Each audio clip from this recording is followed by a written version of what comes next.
You've probably done many things to enhance your tracks and become a better producer, but sometimes there's just not enough. Sometimes there's just 1, 2, 3 things that you just don't know how to fix, but that's actually what will make your songs go from water to wine. Therefore, I crafted a list of the 5 most efficient ways that you can develop yourself as a producer and how they can help you along your journey as a producer as well. Let's go to Ableton and let's get down with this list, shall we?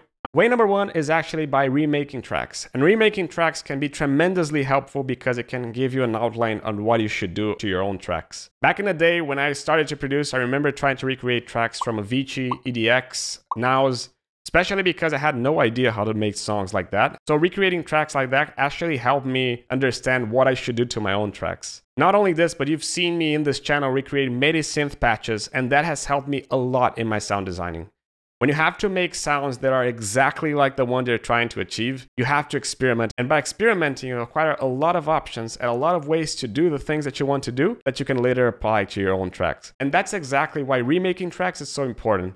With it, you can learn, for example, how to arrange a track, how to sound design a track to sound like the original, how to choose good samples to sound like the original, and essentially how to make good songs like the original.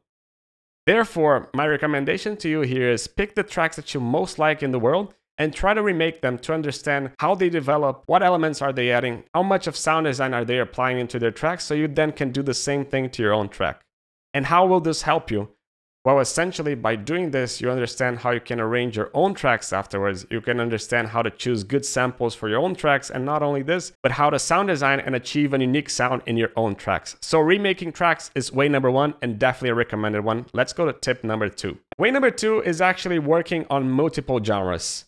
As a producer, I've worked on many genres like progressive house, melodic house, big room, progressive trance, organic house, bass house music, tech house, down-tempo, future bass, Brazilian bass, orchestral music, dubstep, and drum and bass.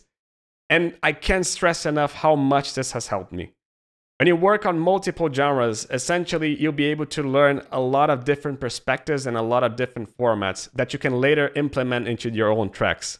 And again, this will give you a lot more options, and this will give you a lot more knowledge for you to experiment in your own genre. For example, when I wanted to learn and enhance my groove and my percussions, I went to the best genre, which is tech house and organic house, which are really strong on groove and percussions. Then, after I learned everything by remaking these genres, I went to my own genre, melodic house, and I can definitely guarantee that my groove and my percussions are a lot more enhanced because of that. But again, how will this help you? Well, essentially, the more genres you work on, the more you'll be exposed to different knowledges, to different perspectives, to different ways of thinking and arranging your songs and sound designing your songs. And the more options you have, the more you'll be able to experiment and be unique in your own genres. So I definitely recommend at least trying one different genre, and it's really good, especially when you're trying to break free from the format that you've been doing over and over and over again. But let's go to tip number 3, which is understanding song structures. As mentioned in this video over here, in the top right corner, referencing tracks and understanding structures of songs is really helpful, especially if you're trying to understand how lengthy your sections need to be, how fast you need to grow your sections, what elements to add in your sections, and not only this, but what to do if you're stuck and you don't know what to add after the drop. So for example, if you don't know how to add, let's go over here to this track over here.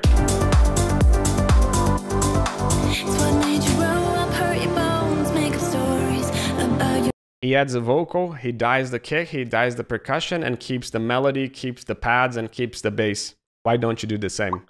Therefore, my recommendation to you, especially when you're beginning, start understanding the arrangement of the track. So this way you can understand what to add and what to have in your own songs when trying to do this.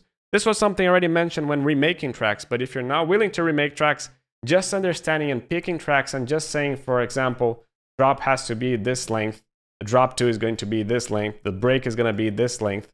This will already help you a lot understanding how long your sections need to be, how fast you need to grow, and also will make your songs more to the point, more exciting, and more interesting to listen to. But now let's go to way number 4, which is actually receiving feedback. Getting feedback, I think it's one of the most important things that you can do as a musician, especially if you're an intermediate musician or if you're an advanced musician. However, I see a lot of producers avoiding to do this, and I don't know why. But getting feedback will help you a lot understand a lot of things that you probably had no idea that you need to fix, and you probably have no idea how to fix. But this will push you to learn more and push your skills to be more developed, so this way next time you try to avoid these issues. For example, here are a couple of pointers that I've given in my recent feedback live stream over here in this channel. 1, the kick and the bass were not so balanced, so either the kick was too loud or the bass was too loud. 2, the stereo imaging was strange, so either the mono was too quiet or the stereo was too loud.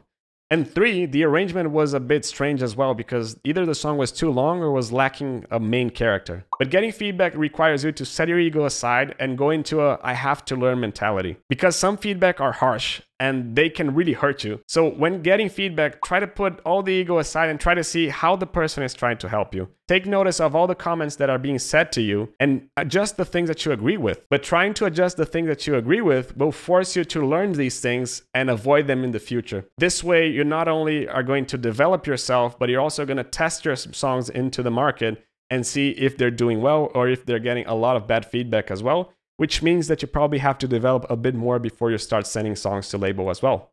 But let's go to point number 4, which is focusing on quantity instead of quality. When you focus on quality, essentially you're focusing on doing the best song ever possible, which often leads you to overthink all the details in that song, which is a bit of a perfectionist habit, which often leads you to overthink the additional details that you're going to add, which often leads you to start being bored with the song, which often leads you to abandon the song and not finish any track at all. However, when you focus on quantity, the focus is to finish as many songs as you can and doing the best that you can, but sometimes that will lead you to not do some things and correct some little details. But that is really important and that is really helpful. 1, because done is better than perfect. And 2, because if you work fast, that will help you avoid overthinking in the future and avoid being a perfectionist in the future as well. 3, the more tracks that you work, the more skills you're going to learn and the more you're going to practice yourself. And 4, the more songs that you work, the less pressure you're going to have to do a perfect song for the next one. For example, imagine that you had to do one hit song. How pressure would you feel if you had only one attempt against if you had 20 attempts? Not only this, but imagine if you learned something new for every song that you finished. How many skills would you learn if you finished 20 songs against if you finished only one? So focusing on quantity really helps you enhance your workflow, finish more tracks, learn more skills, and most importantly, avoid overthinking and avoid being a perfectionist. And that's it. I hope you liked the video and I hope to see you in the next Abstrakt video next week. Ciao.